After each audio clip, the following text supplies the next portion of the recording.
The Modern Horizons series has brought powerful new cards and invoked huge meta shifts in a variety of formats, and Vintage is no exception.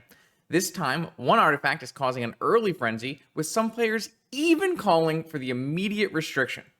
Let's break down everything you need to know about Vexing Bauble. My name is Justin, I'm actually level 1, and this is Voice of Vintage.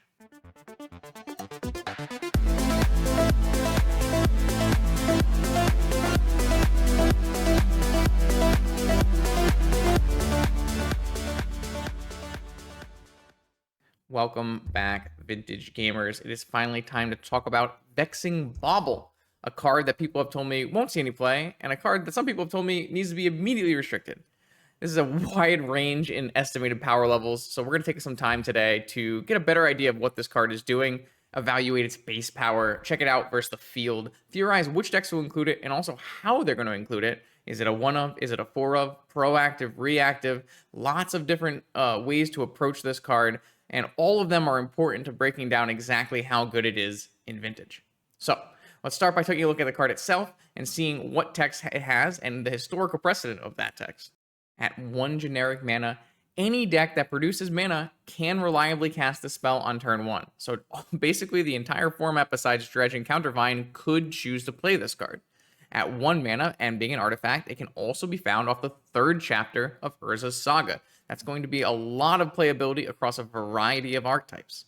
Its static text reads, whenever a player casts a spell, if no mana was spent to cast it, counter that spell. This line has similar phrasing to 2 other cards that have seen Vintage play: Lavinia, Azorius Renegade, and Void Mirror. Its tap 1, sacrifice, draw a card, separates it from its 2 mana counterparts, and gives it a ton of versatility. So let's first, and most importantly, evaluate this static text. So, is turning off no mana cost cards a Vintage level ability? Yeah, absolutely. This is going to hit an extensive list of cards, including some of the most played in the entire format. Every 0 mana rock, including all 5 Moxen, Black Lotus, Mana Crypt, the alternate casting costs of all the Force cycles, which of course are including Force of Will, Force of Negation, Force of Vigor, even Mindbreak Trap, not a Force card, but same vein, right? The Phyrexian only cost of restricted cards like Mental Misstep and Gitaxian Probe, all the free creatures that are being cast off of Bazaar of Baghdad, think Blazing and Basking Rootwalla, as well as Hollow One, any card cast off of Bolas's Citadel for life, and as well as the Mishra's Bobble, cousin of the Vexing Bauble. I guess you could also say Urza's Bobble as well, but Mishra's Bobble is the one that's seeing a little bit of play right now. This list includes many of the most played cards in the entire format. If you go through the top 50 most played cards, a lot of the cards I just mentioned are on that list. However, it is important to note that this effect is symmetrical. So while the Bobble is in play, you won't have access to those free spells as well. Of course, this is a little bit mitigated as you are the one playing the card. So you have the opportunity to choose to play it when you want to. So maybe you say you play your 0 mana artifacts first, and then you cast this spell, and then you've already used all your 0 mana artifacts while your opponent maybe has not, if you're on the play, and that will give you an advantage in that situation. Or maybe you have a free spell in your hand and you want to be able to cast it later in the game. You could sacrifice the Bobble and then unlock your ability to cast that. Just note, when you unlock your ability to cast it, you are also unlocking your opponent's ability to cast it, which makes it a very complex play pattern that we're definitely going to talk about later in the video. So we have 3 separate cards that all do similar things with this kind of very similar static effect. 2 of them have already been tried and tested in Vintage. 1 ended up being a staple of the format, and the other more of a failed brewing attempt. So we need to take a look at what makes those cards good or bad and what separates them from Vexing Bauble.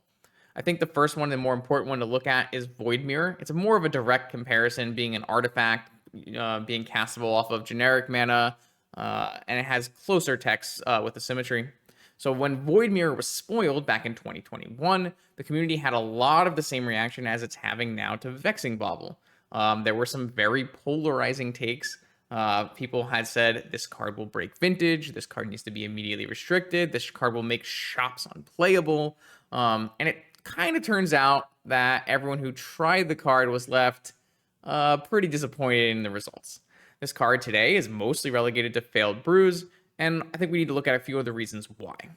It's important to know that Void Mirror reads slightly differently from Bobble. not only is it going to counter spells that have no mana paid, but it's also going to counter any spells that only colorless mana was paid. So this technically hits more cards than Vexing Bauble while still hitting all the same cards that Vexing Bauble hits. It's going to give you an extra use case where, say, you're on the play and you stopped your shop's opponent's Moxen from being cast. Those are the only cards in their deck that are going to produce colorful mana. And that means that basically every spell in the they cast for the rest of the game is just going to be countered because they're only going to be able to use generic mana. Now, this obviously only applies to Void Mirror and not to Vexing Bauble, but that's just one of the ways you can use Void Mirror. In general, some of the other ways you can use Void Mirror were just generically stopping your opponent's mana by playing it on the first turn of the game, using it as an anti-counter spell card, hitting, of course, Force of Will, Force of Negation, using it as an anti-Force of Vigor card out of shops itself. If you play that, then it's going to be hard for people to use the alternate casting cost of Force of Vigor. Obviously, you can use it as a way to just turn off the entirety of Countervine. The entire deck is free spells. But like I said, the most unique scenario that Void Mirror wanted to see play was to just prevent shops from casting their Moxen by playing it on the play, and then prevent them from casting all their future spells. And players went out and they had problems testing with pretty much all of those use cases. First, and probably the most importantly, the effect of Void Mirror was symmetrical. And this is an effect that has persisted over to Vexing Bauble. So if you play a Void Mirror, it's going to turn off your forces, and they're going to be turned off permanently. So that made it very hard to run Void Mirror in a deck that was playing blue. All these blue decks want to play Force of Will, and they don't want their Force of Will to be turned off. So when you are currently turning off your Force of Wills in your blue deck, it's mostly not going to work out for you. So that kind of relegated Void Mirror immediately into only decks that were playing non-blue, and typically decks that are non-blue are off meta and not as strong. Just it's in general, the decks that are strong in Vintage happen to be blue the majority of the time. And so that was a huge problem immediately, as you're already restricting Void Mirror to only a subset of decks, and the subset of decks you're restricting it to are not as strong. Secondly, if you played Void Mirror and you didn't deploy it on turn 1, which is a large percentage of the use cases, think anytime you're on the draw, you can't play it on turn 1 before your opponent, or if anytime you stumble on getting the second mana for Void Mirror, that also is going to be a percentage of games where your Void Mirror is not going to do what you need it to do. So it's not as simple as just always deploying it on turn 1, always being on the play, and always being able to stop your Moxen. It's only going to do that sometimes. And especially in that very specific instance of turning off your shop's player's Moxen so you can turn off their whole deck, if you didn't get that Void Mirror down beforehand, then that whole instance doesn't even work, because once they have colorful Moxen, they can just play all their other spells with the Moxen. So because of these two things, it really was kind of relegated to only really being used as a sideboard hate card, basically specifically for Countervine to turn off that deck. But that's a very narrow use case, and it doesn't really hit even like all Bazaar decks. Dredge can really play through it, and Aggro didn't care at all. So over time, that kind of sideboard tech didn't really persist, and it fell out of favor. So today, really, you only see very few Void Mirrors, and the ones you do see are in brews. Off the top of my head, one that comes to mind is Mono White Oswald by Chess Knight, using it as more of a lock piece, an anti-Moxen card, anti-Force of Vigor card, Mono White Workshop style shell. That deck, was very cool, but didn't really gain any footing in the metagame. Now, all of those things are true, but Vexing Bauble has a bunch of upsides that Void Mirror doesn't. The big one, of course, is you're eliminating the fail case of not having 2 mana to play it on the play turn 1, because Vexing Bauble costs 1.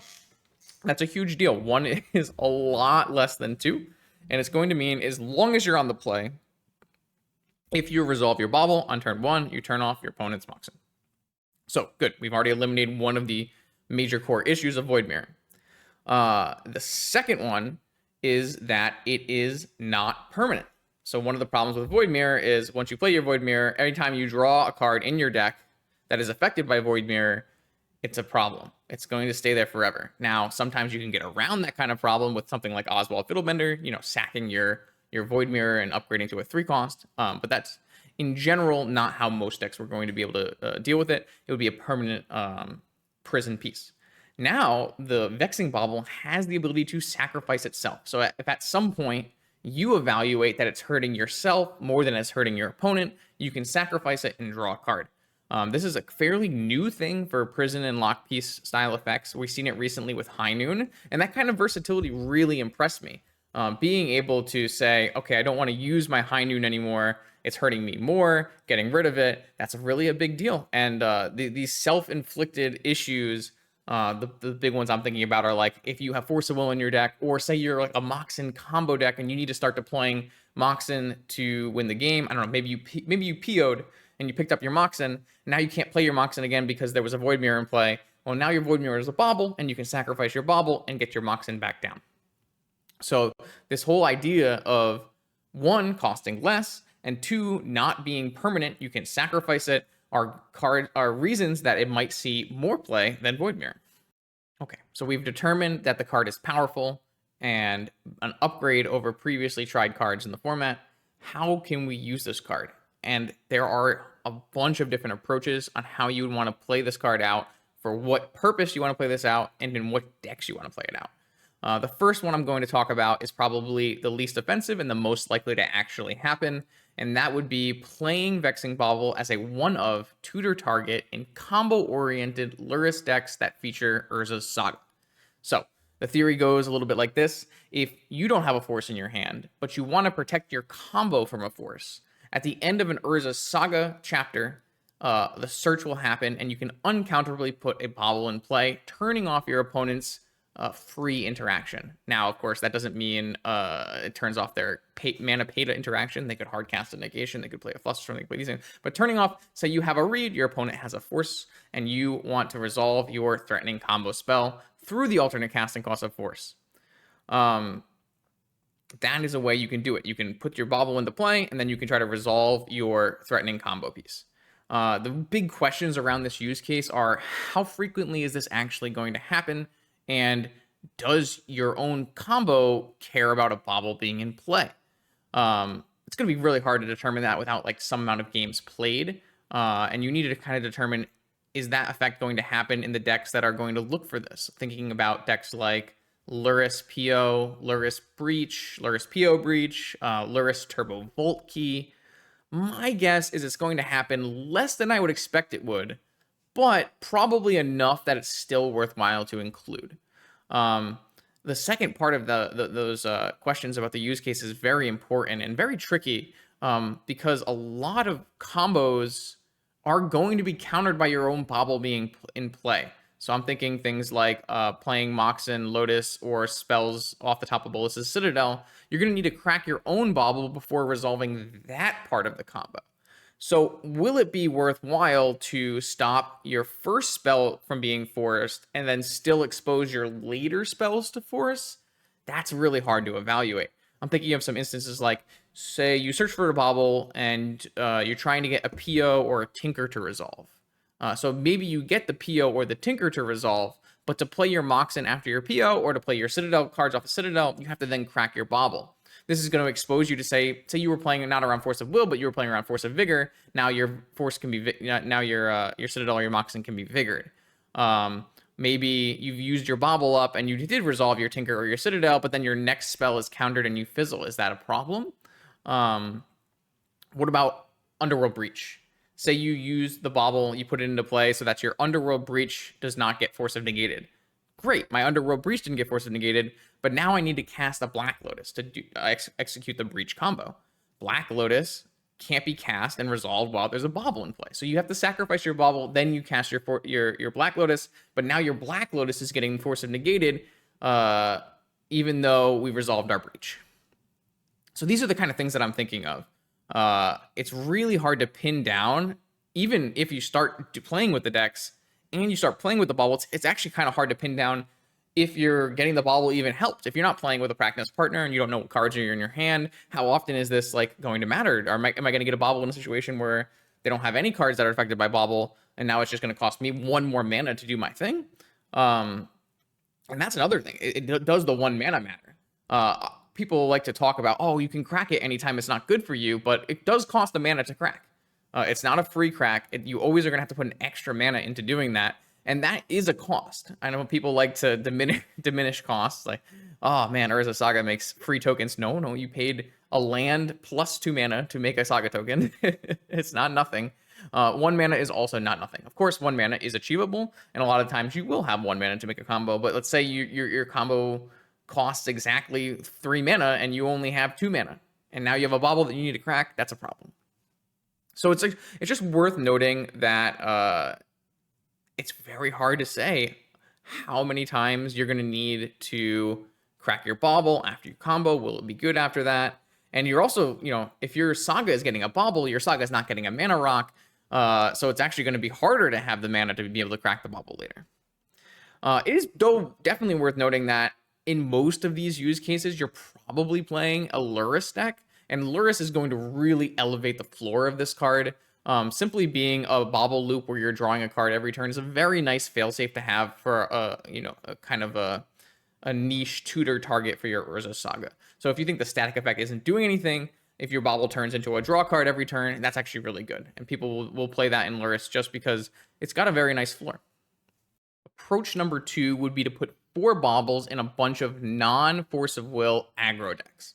This is a use case that I probably like the least, but it is the one that a lot of people are theorizing could be a possible avenue that this card becomes a mainstay in the Vintage format. And the theory here is if you have these cards that can help you resolve your prison or disruptive non-blue elements and turn off your opponent's interaction and sometimes fast Moxen starts, it's going to greatly increase the power of your aggressive, pseudo stompy prison style decks. And while these statements may be true, you have to also acknowledge that you're going to be playing a lower power deck by design, and historically, these style of decks need a lot of help to become viable pieces of the metagame.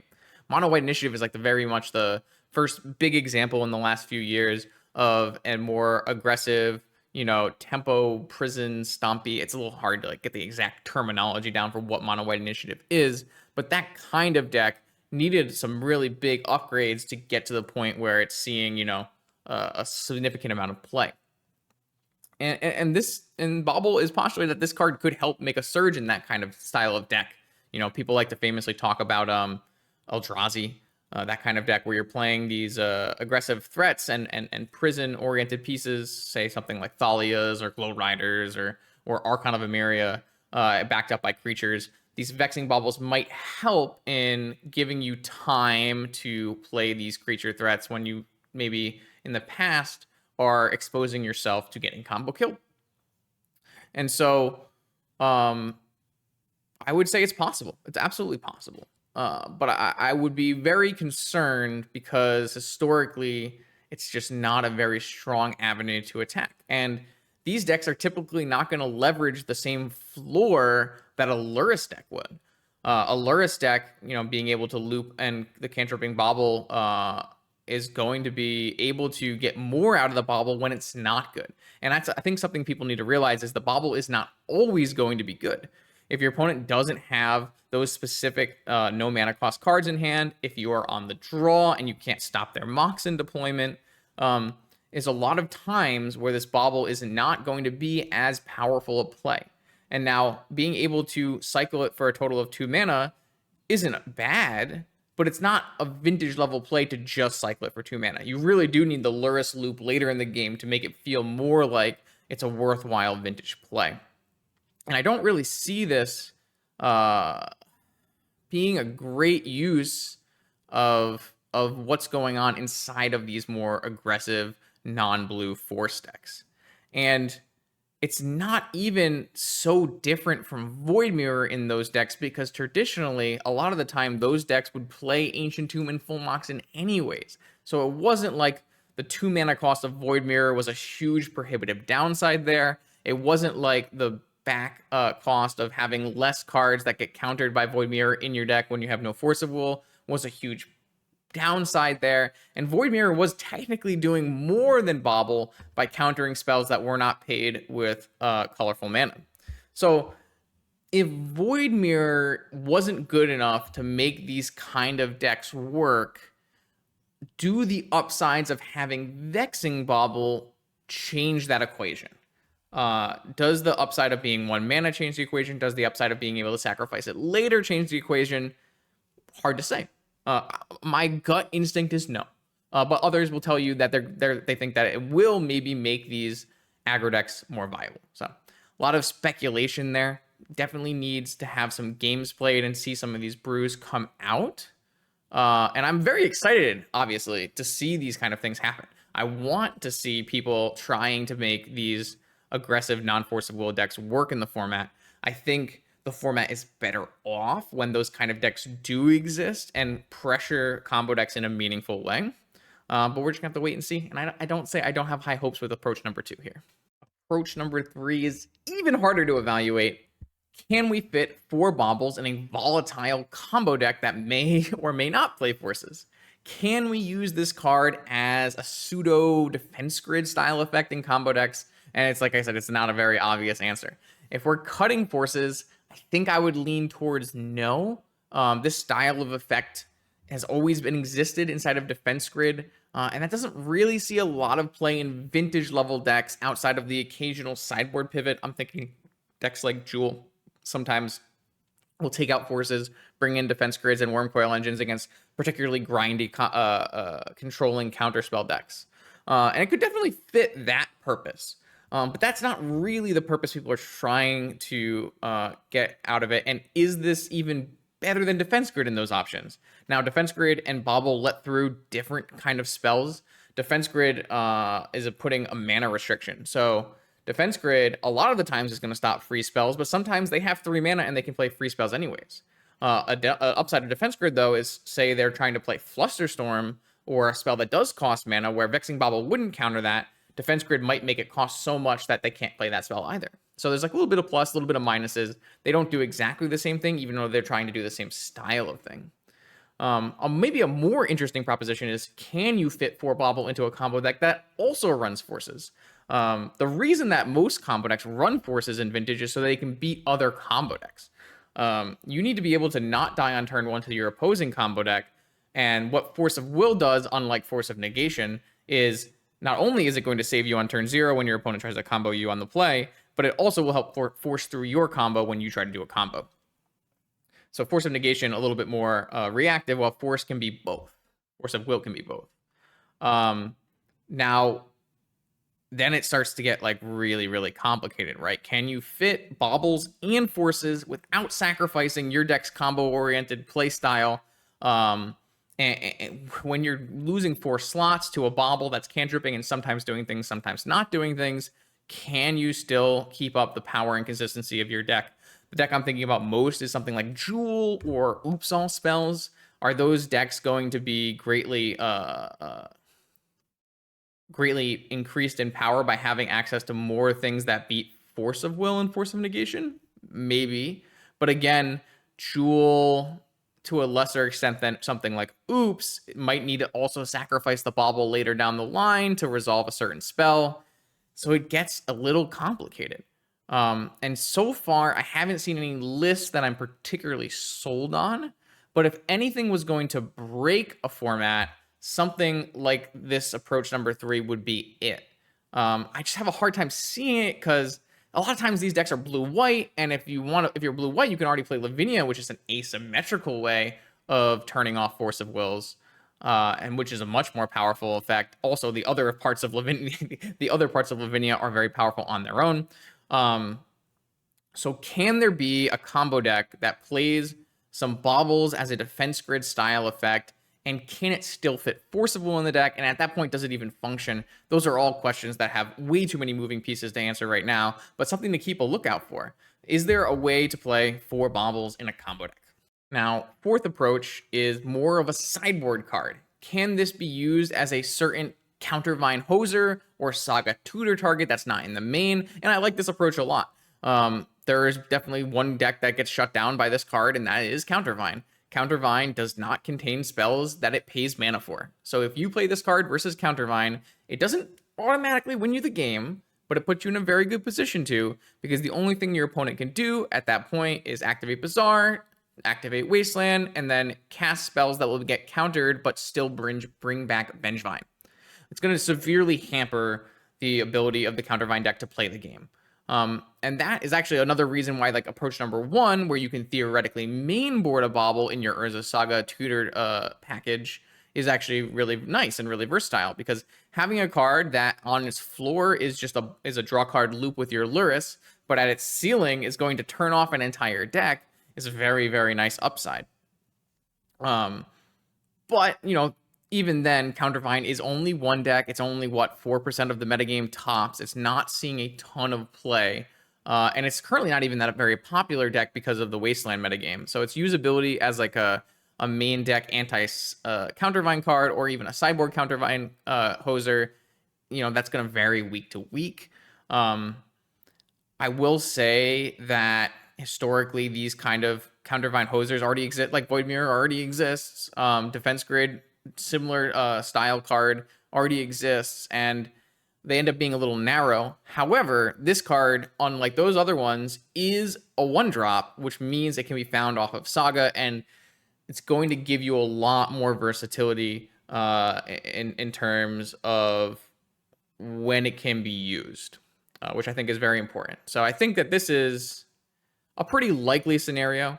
I will first, of course, try it in the main and see how much viability it has as a 1-of in an Urza Saga deck in the main.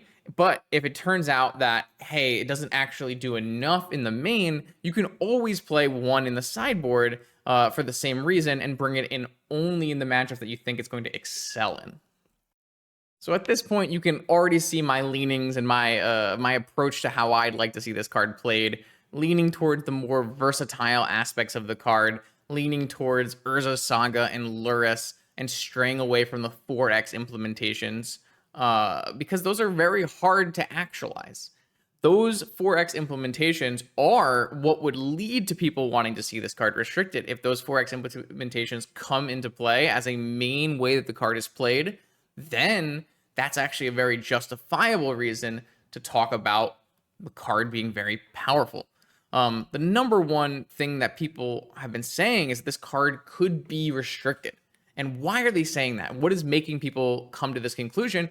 And the key thing that people are referencing is Chalice of the Void. Chalice of the Void was restricted 8 years ago, and a key line in the restricted article about Chalice of the Void, it talks about its adverse effect on playing Moxen, which is a key element to the format. It's known that Legacy and Vintage are just kind of styles of Magic that have unbalanced or unfair aspects, but are part of the core identity of the formats. For Legacy, it's Brainstorm. For Vintage, it's Workshop, Bazaar, Moxen. You're there to play Vintage, to play these cards, and if a card makes it so much so that you can't play these cards at all, then is that really, like, or is that stopping us from doing what we really want to be doing in the format? But what people aren't really talking about is they're kind of just referencing that line about not being able to play Moxen out of context. The context of the time was that Chalice was a piece of an oppressive workshop strategy that, yes, it stopped you from playing Moxen by playing a Chalice 0 on the play, but it also stopped you from playing every spell at all. So you had Chalice stopping Moxen on 0, but then you could use your Workshop mana to play Chalice on 1 and 2 to stop you from ever even destroying the Chalice. You combine that with cards like Trinisphere and Sphere Resistance and Wasteland and the other Prism elements, and you end up with this Workshop deck that was an extremely high meta percentage, at an extremely high win rate, and was truly dominating the format. This kind of situation is a lot less likely to occur with Vexing Bauble because of the way the Vexing Bauble interacts with Sphere Resistance, which is the main lock piece inside of Workshop these days. If you have a Vexing Bauble and a Sphere, and you pay for a Moxen or another 0 mana spell, then you've paid mana for the spell, and it's no longer going to be countered by your Bauble. If you had a Sphere Resistance and a Chalice of the Void on 0, it doesn't matter if you're paying 1 mana, your Chalice still has a mana cost of 0, or sorry, your Mox still has a mana cost of 0, your Force still has a mana cost of 0, and it would just be countered. That's not to say that Vexing Bauble couldn't be played in shops. I just think this is one of the more unintuitive and friction heavy interactions inside of that deck.